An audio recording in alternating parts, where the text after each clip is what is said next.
Dear colleagues, this is a totally unedited video. You can see this is a hard intumescent cataract. After thorough wash of the ocular surface, this is the main incision at around 11 o'clock. And now this is one side port on the right side of the main incision. Now I am going to stain the anterior capsule with trypan blue dye. First I inject this air bubble, and beneath this air bubble I inject the dye. And the dye is sprayed all over the capsule. There should not be any area which is not stained. Now after 5-6 seconds the dye is washed out. You can see there is a nice staining of the capsule, and now viscoelastic substance is injected into the anterior chamber. And now one more side port is made on the left side of the main incision. This is for the introduction of the chopper. This is about 2 clock hours away from the main incision. Now this is how I do rhexis. Incise the capsule with the 26 gauge needle. See some oily fluid has come out, indicates high intralenticular pressure. At this stage I do a small rhexis using this Utrata forceps. In intumescent cataracts, I recommend that you use Utrata forceps. Don't use needle. Utrata forceps gives more control in intumescent cataracts. And now some cortical lens matter is being removed. I am using Simcoe cannula. If you are habituated to use bimanual IA, please use the same to remove some cortical lens matter and decrease the intralenticular pressure. Now viscoelastic substance is injected again. Now take a Vanna scissor and make a small nick somewhere on the capsule. I have made this nick at around 7 o'clock.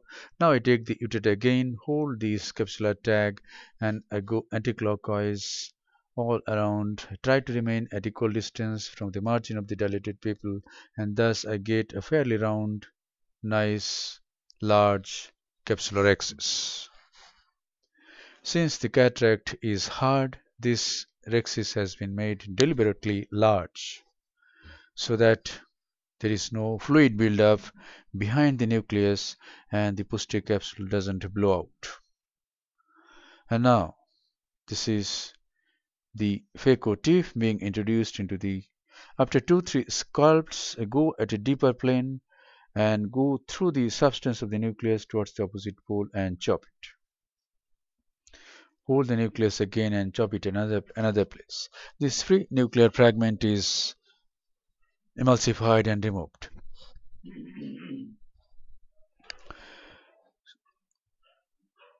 The phaco power being used in this case is about 70%, flow rate is 45 ml per minute, and vacuum is 450 mm of mercury. This is Oertli Catarix 3 vacuumation. This is the last portion of the nucleus, and during emulsification of the last bits of the nucleus, I remove the chopper to make the antechamber more stable. Yes, I have removed the chopper, and these last few fragments are removed, emulsified and removed without using the chopper. And now some viscoelastic substance is used, and at the time of introduction of the Simcoe cannula, many tiny air bubbles went into the antechamber, and it is causing some problem in visualization of the cortical matter. So what I do is I ask for the irrigating probe of bimanual IA. I introduce the irrigating probe of bimanual IA into the antechamber and irrigate. The jet of fluid is passed towards the corneal endothelium, and what happens, you see, all the air bubbles come out, most of them. And now the cortical matter which is there at around 10 o'clock is removed by the Simcoe cannula. That's it. Nice cleaning of the posterior capsule has been done. And now, a hydrophilic acrylic intraocular lens is being implanted in this case in the capsular bag. I enlarge the main wound little bit because the cartridge is large one.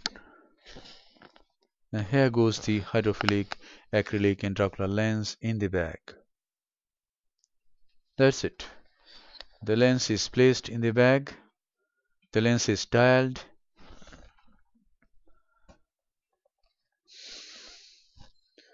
And now little bit of moxifloxacin is injected into the antechamber.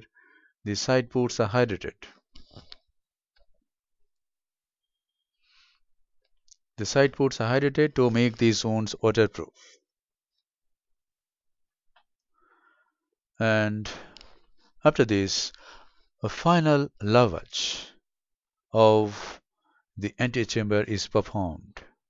And at this time, the viscoelastic substance that sticks to the corneal endothelium is also removed.